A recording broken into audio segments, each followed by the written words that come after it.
verdade é nós. A gente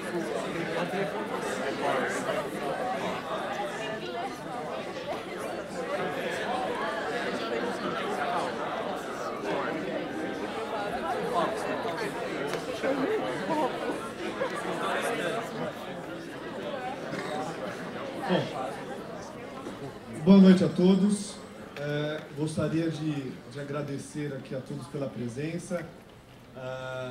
Hoje tivemos a honra de abrir o nosso ciclo de palestras de política, com uma política internacional e com uma presença internacional. Nós, em parceria com o Instituto Liberal de São Paulo e Instituto Naumann, falei certo? Neumann, desculpa. Eu também não sei falar o sobrenome do palestrante, já deixo avisado. Trouxemos o professor Thomas, da Universidade de Hamburg, na Alemanha, e eu tenho certeza que vai ser uma experiência muito boa para vocês. O Diretório Acadêmico está aqui, ele existe para isso, para atender as demandas de vocês, alunos do Insper, e tentar ao máximo impactar com conteúdo de qualidade a nossa escola e convidados de outras escolas que eu sei que estão aqui. Tem gente do Mackenzie, da FAAP, obrigado pela presença, sejam bem-vindos. Mr. Thomas, thank you for coming, it's a big pleasure for us. Agora eu vou chamar aqui o Marcelo e a Beate, dos institutos que apoiam e viabilizaram esse evento, e espero que aproveitem, tem uma sessão de perguntas depois, então vocês vão ter essa oportunidade. O Diretório Acadêmico mais uma vez agradece e tem uma excelente palestra. Por favor, Marcelo e Beate.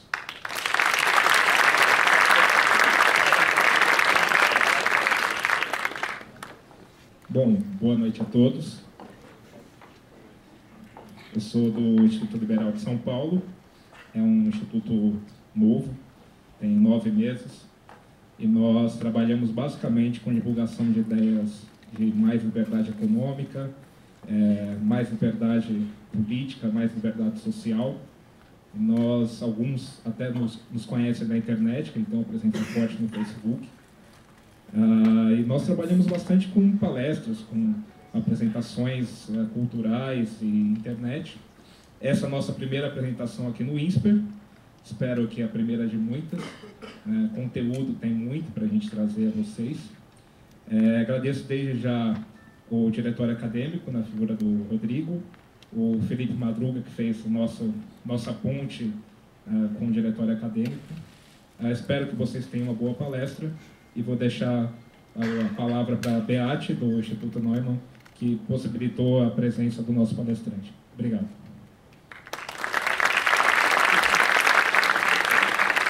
Muito obrigada. Meu nome é Beate Forbriger, como vocês podem ouvir, já é muito fácil, então eu sou alemã. Eu sou aqui diretora de instituto alemão que trabalha no exterior. E nós somos instituto sem fins lucrativos que tem como objetivo principal de fomentar as ideias liberais.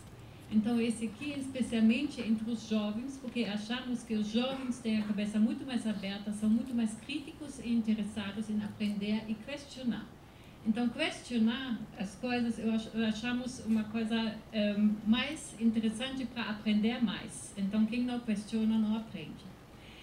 Então, nossos objetivos são, nós lutamos pela liberdade individual, pelo Estado de Direito, pela propriedade e pela economia de mercado. E fazemos isso com vários instrumentos, então capacitação em grupos pequenos, workshops e também em diálogos políticos como esse aqui. Então, convidamos professores ou especialistas em algumas áreas da Alemanha para aqui palestrar para as pessoas e trocar ideias. Agora eu gostaria de convidar o professor Dr. Thomas Straubhaar e apresentar ele primeiro.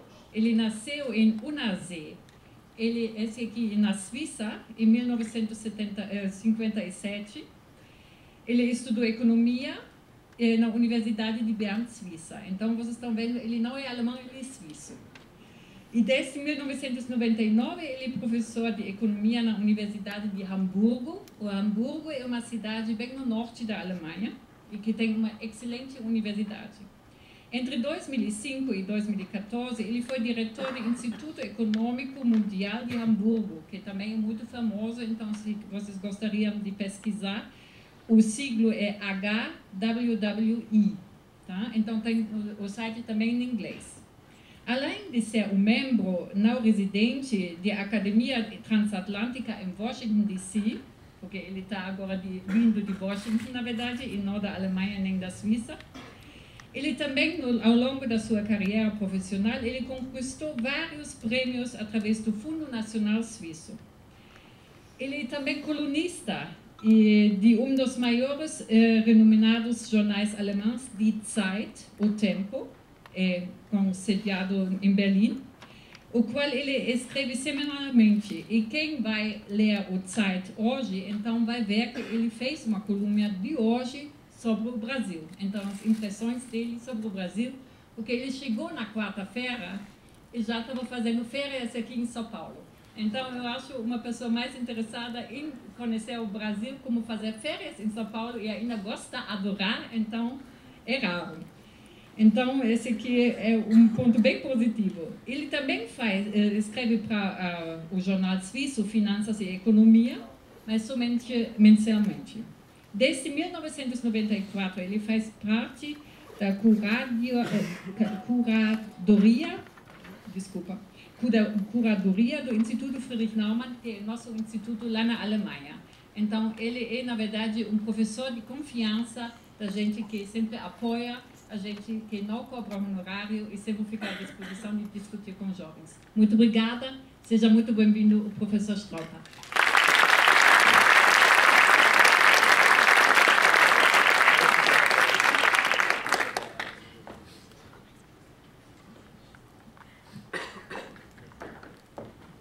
So, good evening, everybody.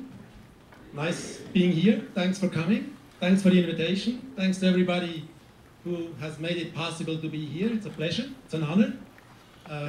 Thanks to Beate, to Marcelo, and to Rodrigo. Is here? Yeah. I just learned, and Beate, I understood what you have said about the excellent University of Hamburg, that Hamburgo, this is an excellent university, yes, but I just learned when I toured around at your university that we could still learn what really modern dynamics in universities mean. I mean, I just learned that you are 10 years old and already so prominent, so brilliant, so excellent settings, so congratulations. I think this shows that for private universities, even if they are non-profit, or probably because they are non-profit but private, so much is possible, and so it's really a pleasure to be here and to present a lecture about Europe and the problems of Europe, and hopefully also to indicate some of potential solutions. I'm not sure how much you are aware about Europe, how much you know about Europe, but basically just to give you a hint, we are in difficult times because there is a basic decision to be made whether Europe is going to develop towards a kind of United States of Europe, similar to the United States of America, meaning that more and more tasks and goals and affairs are gonna be done by a central institution in Brussels, the European Union, or whether it may break into parts, a fallback to nation states, independent, following their own interests. And this is actually the question we have. I'm not sure whether you have just followed the news last night when there was a meeting in Berlin with the Greek Prime Minister Tsipras, the new left-wing communist Prime Minister from the poorest countries of the Eurozone, who had to go to the richest country in the Eurozone, to Berlin, to Chancellor Merkel, asking for some support because the Greeks are running out of money. I mean, the Brazilians, they know what it means to run out of money and to get some edge and to probably not being able to pay back the debts, and that's actually where we stayed. The poor guy had to ask the big, strong economy, Germany, about support, and it's easily to understand that the answer is nothing else than difficult, because how could a politician like a Chancellor, Merkel, how could she somehow be flexible against these wishes and hopes of the Greeks, due to the fact that in the same time in Germany we have to cut, probably for good reasons, all social subsidies, all support to the poorest, all support to the unemployment system, so we have to cut down the budget, the public budgets for German affairs, to spend the money, to give it away for the Greeks. And how can you explain this to your voters without being somehow punished in the next election? So that's the point where we are, and I thought it might be a good idea tonight to give you a very short survey about the developments of the Eurozone in the last 15 years. It started in 1999. And to probably give you a feeling about the difficulties and the problems. And knowing that here I am in an economics and business department, I will also try to give you some links to the theoretical literature. Basically it goes about the theory of optimal currency areas. An optimal currency area would be an area where you could fix the exchange rates between the currencies, and you would do that if the benefits are higher than the costs of fixing the foreign exchange rates. So I'm going to ask what are the benefits and costs of having an optimal or non-optimal currency area. And this leads me to the first message of tonight, that basically in Europe we have the problem that we have a monetary union, but basically is not an optimal currency area, without having a fiscal union. That's different to Brazil, where you have also federal state with different states and building a nation together, where you have one single currency, the real, but you have at least partly a central budget somehow balancing the differences between North and South Brazil, for example. So that we do not have in Europe. What you can easily understand may provoke a problem if you have a rich North and the poor South having the same monetary union, the same currency, and without having a kind of mechanism to overcome imbalances. The second point will be then the Greek case, the question, how could we get along with having in the monetary union such diverse nations, a big and strong economy like Germany and as weak and small economy like Greece? How can we think about find a solution between these disparities we have in this monetary union? Last point will then be what could be, if we think we have a solution, how could we get there? How could we somehow execute what we think would be a first or second best solution? And for all of you that have followed a class in political economics or in political science, you may know that politics is always the art to find a compromise between different interests. So in economics we always search for first best solutions. In reality and politics we may be happy to find a kind of second best solution. That's the agenda of my presentation tonight. I would like to start with 9/11. You may remember that 9/11 is a historical date in world history, I would say. Because 9/11 was a day of terrorism, of sadness, of the attacks of terrorists towards the United States. And so every American will know forever 9/11 as a bad day. That's completely different for Europeans. We also have our 9/11. And this 9/11 was a day of joy. It was a great day. It was a day when the Iron Curtain, the Berlin Wall has fallen down, has broken into parts. And that was the day when Europe had to answer the question, how do we get along now with all the opportunities that are grown up of this new situation, having overcome the separation of Europe into a Western part, liberalized, capitalist, free market oriented, and the socialist part, communists, left-wing, social state oriented. How could we get along with having overcome this separation that was, let's say, determinant for Europe from 45 to this historical date of 89? And the main problem was Germany. Probably you may know about German history or European history so much that it has been the Germans that have been the aggressor 2 times in the last century, starting a world war, and at the end they lost the war, but they were still the strongest national economy in Europe.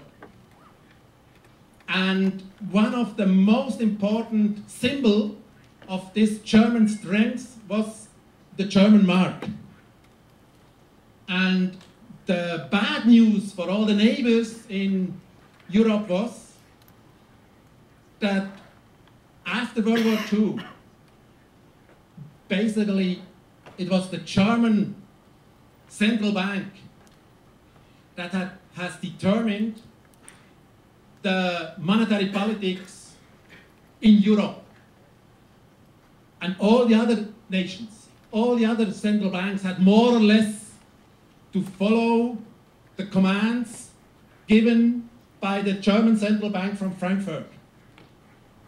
You can imagine that it is not so easily to see the loser, the aggressor, coming back as the strongest economy, determining the policy that others have to follow. So for others, always the German mark was a kind of tricky German-specific issue. And now they were clever enough to understand that after '89, after the falling down of the Iron Curtain, the Berlin Wall, there was a chance to weaken the German economy,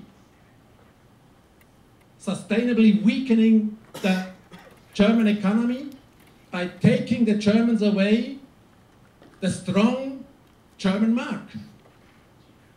So they offered Germany a deal, especially the French did, especially François Mitterrand, the president of state, the French president of the 90s, who was a clever guy. And he said to Chancellor Kohl at that time, come on, guy, let us find a deal. You give up the German mark, and we, as the winners of World War II, will allow Germany to get reunified. So, having said yes, the Germans, the euro was kind of the price the Germans had to pay for the German reunification. That was the philosophy, the ideology behind having the euro, weakening the Germans, integrating Germany into Europe, break down the economic power of Germany, and bring in Germany into a common European monetary union called the Eurozone. So don't forget, that will be important for the following. The euro was not an economic decision. All economists, all in this room becoming economists sooner or later, will know from theory that large and from empirical evidence that the Eurozone is not a kind of optimal currency area. From an economic point of view, it makes no sense to fix the currency exchange rates. because you give up 1 degree of freedom that you could easily use to adjust to specific situations.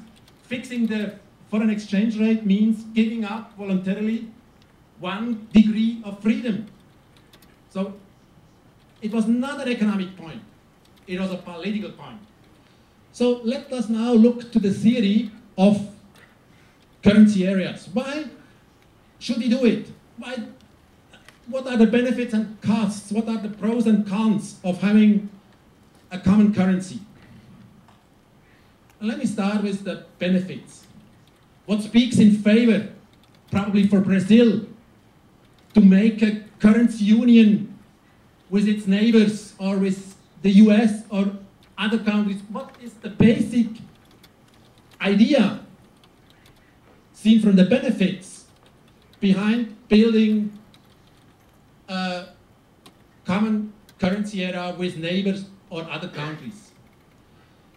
And the answer is basically it goes for business economists, as you are all,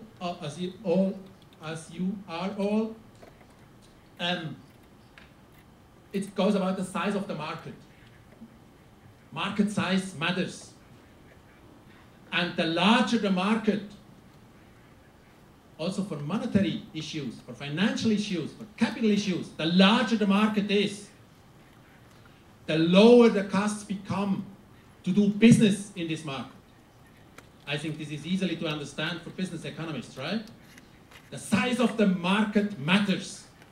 That's why big companies are more successful worldwide in some degrees and some matters than smaller ones, because they can produce huge series and somehow share the fixed costs with many units produced. The same is true for capital markets. A small capital market is less efficient than a big capital market. Why? Because in a small capital market, the risks are distributed somehow normal, but with more varieties. Because the larger the market is, the more you can share your risks with others. So, to get importance in the capital market, in the financial market, size matters. If you can do a risk sharing between 100 people or 100 million people matters. And if you can share it with 100 million people, you are cheaper, more productive, more competitive. So size matters. Size also matters with regard to transactions. If you can do with the same money transactions worldwide, you save all the costs of exchange currencies at the border. It releases you to have liquidity in different currencies. You may have personal experience by traveling around from one country to the other. Coming into a country, you have to exchange money. The bank offers you a different price as you will get when you are going to sell your foreign currency again. That's called the acho. The difference between the prices that sells and buys on the currency market. So many other reasons lower transaction costs in a currency area. In a common currency area, you can save money. It's easier to do business. It's more transparent to do business. It enforces firms to signalize their real prices. They cannot hide behind exchange rates. Look at the firms now in Brazil. Actually, some things, when you devaluate, as you did, right now, import prices go up. Wait until, actually, the last 3 days. The real has come back from the deepest value it had against the dollar. But there will not be an immediate adjustment in the Brazil shops selling you import products. They will wait. So it allows them to do a price differentiation according to the certainty about the development of the currency exchange rates. And you would lose these risks. You would lower these risks. You would save all the costs with regard to transaction costs. What are the costs? What are the negative points of having a currency area? Why do we not have a worldwide one single currency area? From the transaction point of view, that would be the best of all worlds. If you would just have one world money, that would make things so much easier. So why don't we have a single world currency?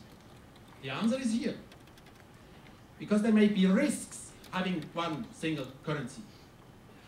One risk may be that this worldwide common money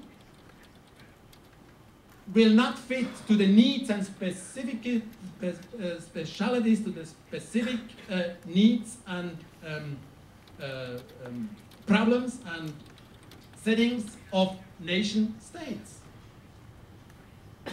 So let's talk about monetary politics, whether it is expansive or restrictive. So normally in a country going through a recession, you need an expansive monetary politics. The people have more money to spend, and so how to push consumption. In a country that is in boom times, you would probably lower the monetary base to lower consumption, to speed down the private demand for goods and services. Why? Because then production could reach the level of demand. Otherwise they would increase the prices and you would get inflation. So if you have different business cycles in different countries, you need different monetary politics to mirror the recent state of the economy. In the economy that runs and booms, you would lower interest rates. In economies that they are in recession, you would increase interest rates. And you would do it specifically to the needs and problems of the economies concerned. If you have only one common monetary politics, as we do have it in Europe, with a single monetary currency, with a single currency, the euro, then you will have somehow an average interest rate, a unit interest rate. The ECB is going to set one single interest rate that has to fit the needs of all the 19 countries building together the Eurozone. So for this unit interest rate, this unit size may not fit to all sizes. An average does not fit to all needs. Look at this room. Look at you. There are small and large people, tall people in this room. If we would have only a unit standard size for the clothes, for the small person, the unit would be too big. For the tall person, the unit size would be too small. So the unit size would fit to nobody. It would be an average, the best you can do. Probably you know from statistics how you can minimize the deviation from the mean. But still, it will not fit to the needs.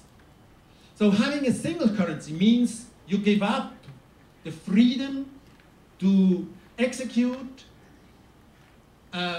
national monetary politics according to the needs of your economy. That's the main point. There may be another point that actually hits now Europe. Having 19 countries, from the very north, the Baltic Sea, to the very south, the middle Mediterranean Sea, you may have a different preference to the tasks and goals that should be fulfilled from monetary politics? Probably, as we do have it in Germany, people are so much afraid about inflation because they have had inflation twice in a century, as Brazil also has very bad experience. And people are so terrified, so worried about inflation, that they say we do everything to avoid inflation. They are completely risk averse against inflation. So even if you have a high rate of unemployment, they would say that's not the goal of the central bank to care about unemployment rate. Unemployment is something that should be done by the real economy, by the, let's say, the labor market reforms, by the labor market policy, but not with monetary politics. With monetary politics, hardliners would say you can never change the real economy. That's Friedman's style. The monetarists, they would say, yes, you can do it in the short run, but in the long run, you would just get inflation. That's the Phillips curve. You may probably heard about it. What actually is not a trade-off, as it was in the textbooks of the 50s and 60s. Nowadays, we know that the Phillips curve in the long run is a vertical line. You cannot influence, would the hardliners say, in the long run with monetary politics, the real economy. So a central bank should just concentrate on having down the inflation rates. That's the only goal of a central bank. Other economies, other countries, other cultures may see it differently. Take the Federal Reserve Bank in the United States. They see it differently. They say, okay, probably the central bank should follow two goals. They should fight against inflation, but they should also fight against unemployment. Because it's unemployment. People are concerned more than inflation in the United States. Because the United States has never had a bad inflation experience. And the same is true for Europe. You have countries where people are much more concerned about their jobs and not so much about the prices or the price levels. So that's the philosophy. And you would give up this, this option for a monetary politics to be designed according to the preferences of different nations. Last point, then I will skip and go over to the second section, but the last theoretical step ahead should be some thoughts about homogeneity and heterogeneity. That plays an important role in the discussion about having a common currency area. And it's very simple, by the way. It goes a little bit to this argument of the costs. The argument goes like that. If you are a relatively homogeneous area, homogeneous means same business cycle, same absorption of shocks, same reaction to changes in the settings, same preferences, same understanding of what and how we should get along with each other. If you are a relatively homogeneous group, area, like maybe the United States of America are. They speak English, they have a common history, they may have a common understanding what the state should do and what private people should do. So if you are relatively homogeneous, similar, then you can give up easily the flexible exchange rate mechanism. Then you could join a common monetary area. Then the danger that you would have different preferences for different national monetary politics would be small. If you are relatively a heterogeneous group, a heterogeneous area, if you differ a lot, if you are really different, if there are differences between a strong economy like Germany, highly competitive, highly skilled in engineering, and probably economy like Greece, where you are still in a relatively agricultural stage of development. If you have one sector that pushes forward to the world market and one that is rather oriented to the national, to the internal market, if you are heterogeneous, different from each other, then all these risks are larger, stronger, more important. So the basic insight from the whole theory of fixing foreign exchange rates, yes or no, is that if you are relatively homogeneous, you can fix it. If you are relatively heterogeneous, then leave it. Then let it be flexible. Then don't join a monetary union. So, and now I come to my second section. Now we have, you remember, built in 1989, let's say 10 years later, we have started to build it in 1999, and then 10 years later, in 1999, we have established the Eurozone. And now, the hope was, basically, stemming from economic theory, by the way, from neoclassical models that you all know. The theory tells us, the expectation of the theory was that it takes time that the Greeks become Germans. That was the hope, that was the belief, that it takes time that the weaker will catch up and there will be convergence. As you learn it in all the neoclassical models, factor price equality, it's called in the literature. Reality is different. What we learned is that even after 10 years, even after 100 years, the Greeks will never become Germans. So these differences will sustain. And now the question is, now we have the euro, and now we know that there are 19 countries that are very different in this currency area. The question is now, how can we reduce heterogeneity? How can you reduce the heterogeneity? We know economically it didn't work. Again, economic theory's expectation was it works automatically. There will be migration, there will be trade, the poorer will move to the richer areas, and so on. The whole story you can read in every textbook. It didn't work. The Greeks stayed home. I mean, I understand it. Greece is definitely nicer, warmer, more sun, more leisure time than living, let's say, downtown Rhineland or somewhere in old Germany, where it rains, it's cold. So I understand people that they stay where they have been born. That's actually natural. The whole world is behaving that way. So economics is out. You cannot count on economic automatic factors.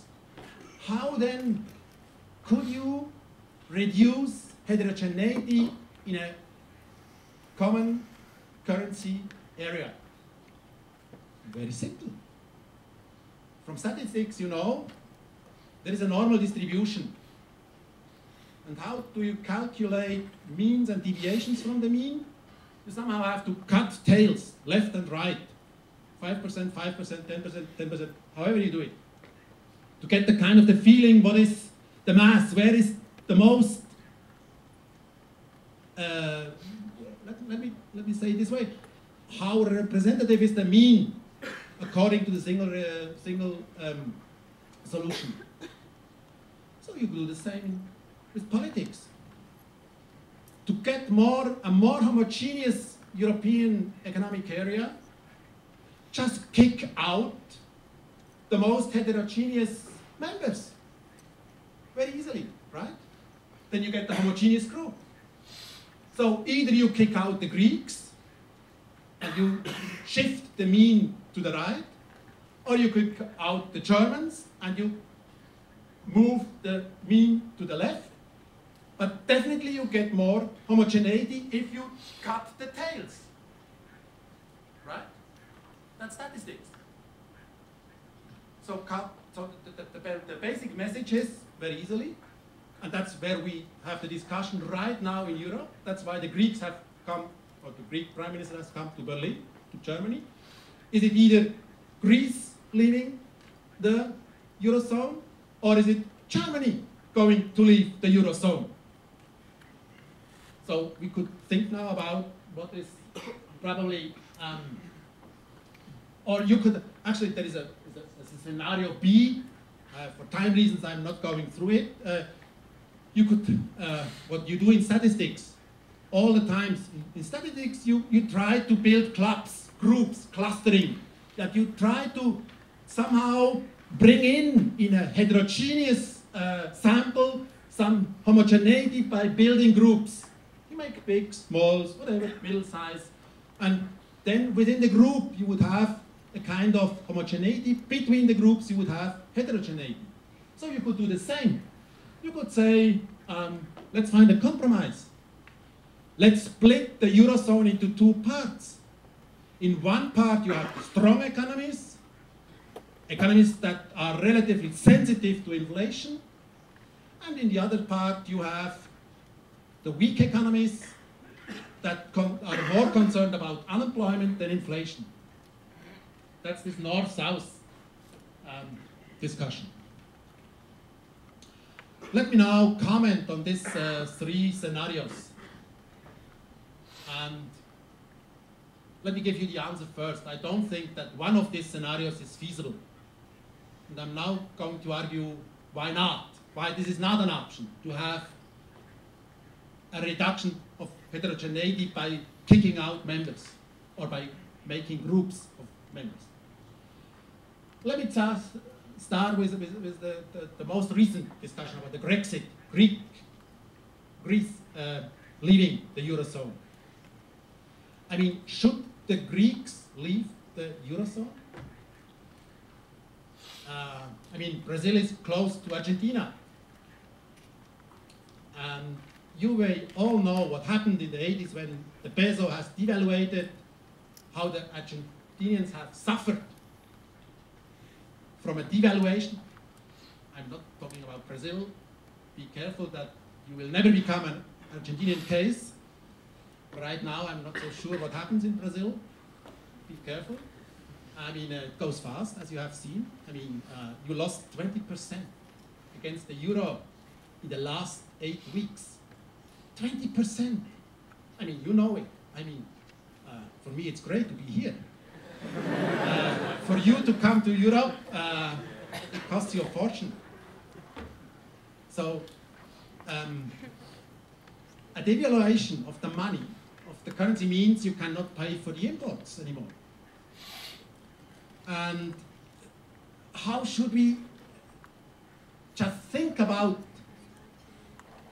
that's different from the Argentinian case. Argentina was always running with the peso, with its own money. Here the Greeks, they do not have an own money anymore. They have the euro. So technically speaking, go back to the drachma, even if you call it new drachma. You have somehow to print this new money. Can you imagine how long it takes to print new money? That's not an easy point. It takes you much more time as you can imagine, because these new notes, they have to fulfill some security criteria. So let's assume it's possible. Within a year or so, they are able to print new money, to distribute it to the banks, to make the new financial system run. Who would trust that this new printed money is worth something? Would you trust? Would you be able, ready to buy a new money that is just, you know, monopoly, the game? I mean, that is just printed without any coverage, without any real background? So the value of a new drachma would be so extremely low that Greece would go through a deep and long-lasting depression, for sure. For sure. Nobody would be willing to invest in new drachmas anymore. Or if they do, they would like to get a high-risk premium, what makes it expensive to get credits in new drachma. And then the argument is, look at Argentina again. If you devaluate, you could export easily, more easily. A devaluation means your products become cheaper in the world market. Good, sounds excellent. But what are you going to export as Greek economy? If you are not producing industrial goods, I mean, tourism could probably be an option, yes. Agricultural products. Look at the prices, what happened with the prices for raw material agricultural products. That's the Brazilian dilemma right now, that the prices for maize, soya, sugar, whatever, are anyway in the cellar somewhere. So my point is, the Greeks would be extremely badly advised to leave voluntarily the Eurozone. Why should they? The point is that there is no way to execute an exit rule from the other countries. Germany could not say we are gonna exclude Greece from the Eurozone. There is no way, no legal possibility to exclude members, to kick out members of the Eurozone. So I think A is not possible. B sounds reasonable. To group homogeneous countries together, north and south. The main problem there is, who is going to say which country stays in what group? I mean, after having told you what happens if you are going to devaluate your national currency, I mean, it's obvious that everyone in this room would like to stay with Germany, and nobody would like to stay with Greece. So every of the 19 countries would try to get with Germany. Nobody would like to go with Greece. So who is going to decide whether you are a good country coming with Germany, or whether you are the bad guy having to go with Greece? Who is going to decide? We can say, we could make it very easily. Say, let's take geographical criteria. South, the whatever 30th degree, you go south. So Portugal, south. What about Spain? South. Italy? South. Yes, okay. Then all the other would be north. What about Belgium? Belgium has the highest debt per GDP ratio of all European countries. Would it be north and strong and German-like, just because it is north of whatever, the Alps? So you see, this is a political decision someone has to take, but nobody is there competent and authorized to take this decision. No go. I don't think that this is politically feasible from the blackboard to say, here is the line, left go good guys, right bad guys, go with them, go with the others. No way. No way. I don't believe that it is feasible if you don't have a law like this to execute it like this. So the last point, that's the one my German colleagues like the most. They say we have paid enough. We are set up with paying for the lazy Greeks. It's enough. Either you pay back or Germany is going to leave the Eurozone. Sounds good. Actually, my colleague, my office neighbor in Hamburg, has stepped out of academic life to build up a national party, the so-called Alternative für Deutschland, Alternative for Germany. Very successful. From stand-up reaching enough voters to get into the European Parliament in Brussels. Just very shortly missed the entrance into the German Parliament. They will come in the German Parliament next election. By saying Germany should leave the Euro. So the population is very much in favor. They are upset from the policy that has been executed the last couple of years. So, sounds good if you are German. Sounds bad if you are not German. Can you believe that the non-Germans think that is a fair deal? To have a negotiation 20 years back in the 90s between France and Germany, as I've told you, that German reunification, yes, the price was giving up the German mark, going into the Eurozone. And now if you have the Euro, and now you have the German reunification, now you are the strongest economy by far in Europe. You say we are fat, we would like to go out. We annulate the price. We say there was a mistake. Let's have a new contract. Can you believe that the French, the Dutch, the Belgians, the neighbors, all the others would accept such a decision? That they go the other day with the Germans in a free market economy, with no borders for the trade and services and people and capital. There where the Germans are strong, we would stay with the rules. There where the Germans do not like it, they are going out of the rules. I don't think that this would be an option that is accepted by all the other 18 Eurozone members. So if the Germans would really vote for such a decision, it would mean the end of the European Union as we had it the last 58 years. Actually, very successful years for Germany, altogether. Germany has never been so strong as it is today. We have never exported so much since we have fixed exchange rates in Europe. That's very easy for economists. If you have fixed exchange rates against the other European partners, the others cannot devaluate and make artificially more competitive their national products, what they have done in times of national currencies. In times of national currencies, let's take the car industry.